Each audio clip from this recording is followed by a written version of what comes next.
ఈరోజు త్రికోటేశ్వర స్వామి సాక్షిగా త్రికోటేశ్వర స్వామి సన్నిధిలో అయ్యప్ప స్వామి మాల ధరించానండి. ఇది 10వ సంవత్సరం నాది.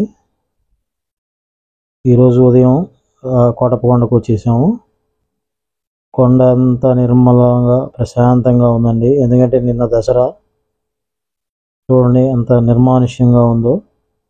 ప్రశాంతంగా ఉందండి కొండంతా.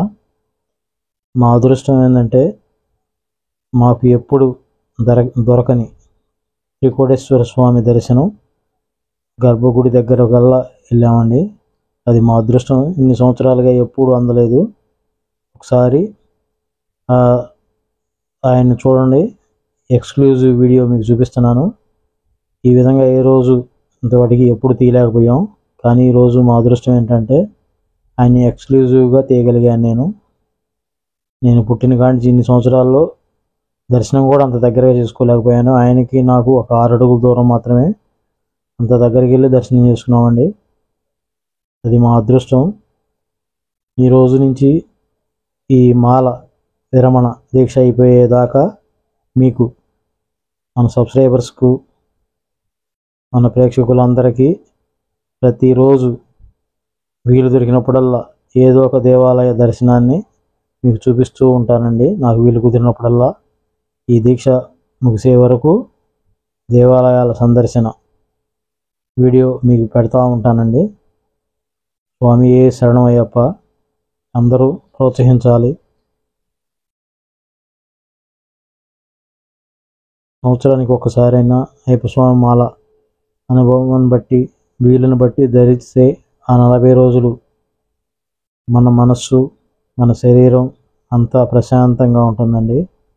ఆ దీక్షలో అంత మహిమ ఉంటుందండి. చూడండి, మీకు కోటప్పకొండ గర్భగుడి ముందున్న నందిని చూపిస్తున్నాను.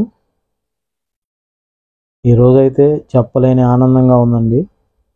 ఎందుకంటే ఎప్పుడు దొరకని నాకు దర్శన భాగ్యం కలిగింది. ఆ త్రికోటేశ్వర స్వామి దర్శన భాగ్యం అది నా జన్మల ఫలం అండి. నేను ఏదో జన్మలో ఏదో పుణ్యం చేసుకొని ఉంటాను. అందుకే ఆయన దగ్గరగా, ఆయన పాదాల చెంత నేను అయ్యప్ప స్వామి మాలను ధరించానండి. ప్రశాంతమైన వాతావరణం. ఈరోజు ఉదయం 5:30 కల్లా వచ్చేసామండి. మసకగా ఉంది చీకటి. వచ్చాము, మాల ధరించాము. ఇక తిరుగు ప్రయాణంలో ఉంటా కింద వైపుకి వచ్చేసి మన మెట్లెక్కే గాడకు వచ్చామండి. అక్కడ అన్నం పెట్టేసుకొని ఒకసారి మనం నెక్స్ట్ వీడియోలోకి వెళ్దాం. ఈ వీడియోని మీకు ఎక్స్క్లూజివ్గా పెడుతున్నానండి. స్వామియే శరణమయ్యప్ప.